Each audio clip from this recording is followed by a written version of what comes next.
আমি এখন একটা সিনেমা করছি রায়হান রাফির। সিনেমাটার নাম হচ্ছে আন্ধার। এর মধ্যে সবাই জেনেছে কাজটা নিয়ে। এই কাজটা নিয়ে আমরা বেশ আশাবাদী। একটা ভিন্নধর্মী গল্প নিয়ে এই কাজটা হচ্ছে। পছন্দ করি যেই গল্পগুলো আমাদের চারপাশে সমাজে ঘুরছে ফিরছে প্রতিনিয়ত, সেই গল্পগুলো নিয়ে কাজ করতে। এবং আমি যে চরিত্রের কাজ করছি এই মুহূর্তে আমি আমার চরিত্রের গেটআপে আছি।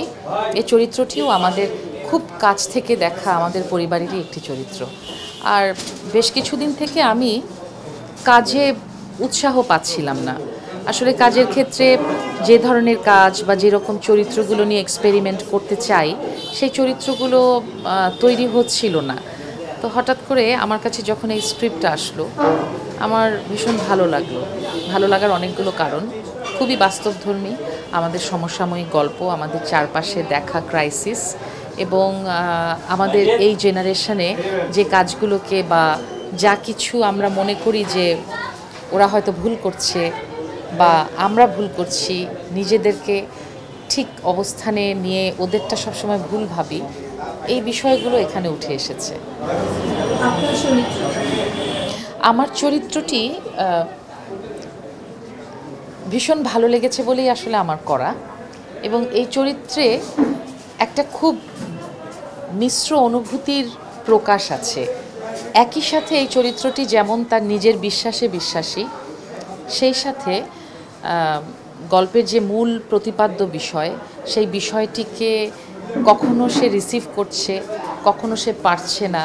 একই সাথে পারিবারিক টানাপোড়েনগুলোকে নিজের বুদ্ধিমত্তা দিয়ে ওভারকাম করতে চেষ্টা করছে। সব কিছু মিলিয়ে এই চরিত্রের মাঝে একটা চমৎকার একটা ব্লেন্ডিং আছে। মায়া, মমতা, বিশ্বাস, কখনো নিজের জায়গা থেকে সরে আসছে, কখনো আবার একই জায়গায় দৃঢ় থাকছে। তো এই যে ব্লেন্ডিংটা, এটা আমার খুব ভালো লেগেছে।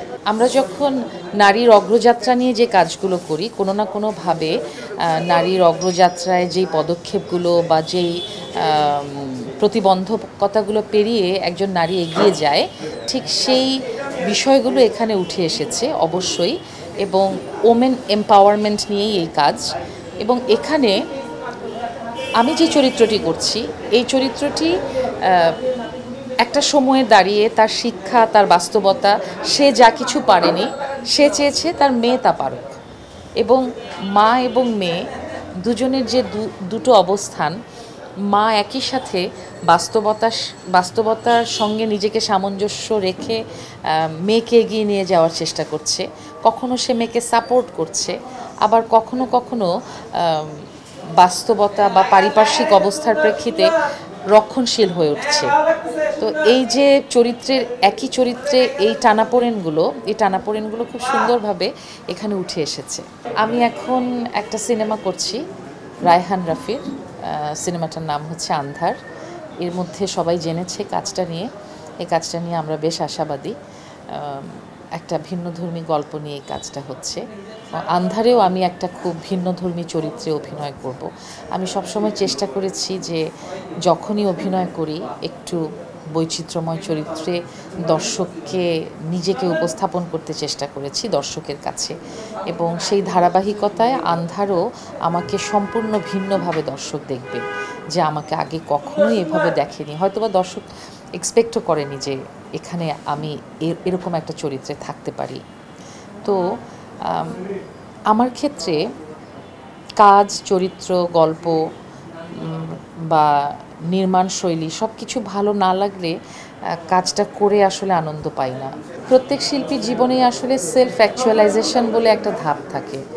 সেই সময়টায় অনেক বেশি কাজ করার চেয়ে ভালো কিছু কাজ, কোয়ালিটি সম্পন্ন কাজ এবং যেই কাজটা একজন শিল্পীকে আত্মতুষ্টি দেবে সেই কাজটার প্রতি বেশি আগ্রহ বোধ হয়।